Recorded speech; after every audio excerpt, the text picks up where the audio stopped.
Hey friends, if you want to know on how you can enable or disable the fast startup on your Windows, then please watch this video and I will guide you on how we can do that. So let's go quick into the process.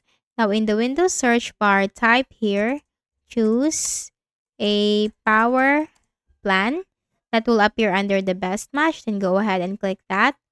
Then here on the Power Options window, on the left pane in the list of options, you have to click on the first option, which is choose what the power button does. Then here you'll find shutdown settings, turn on fast startup. Now you cannot make changes right here because this is grayed out.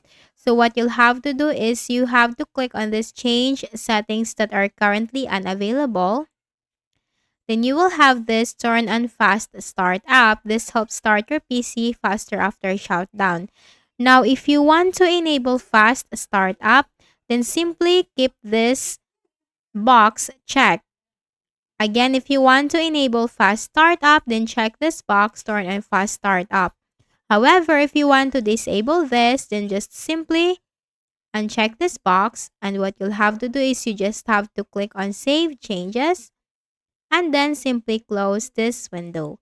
Another way is press the Windows key and R button together. Here you need to type powercfg.cpl. Click on OK. The same window will appear and then just click on choose what the power button does. Click on change settings that are currently unavailable.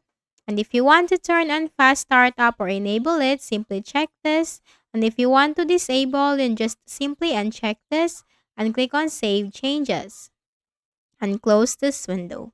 So I hope this video helped you. Please do not forget to hit the like button and please also subscribe to the channel. Thank you for watching this video and have a nice day.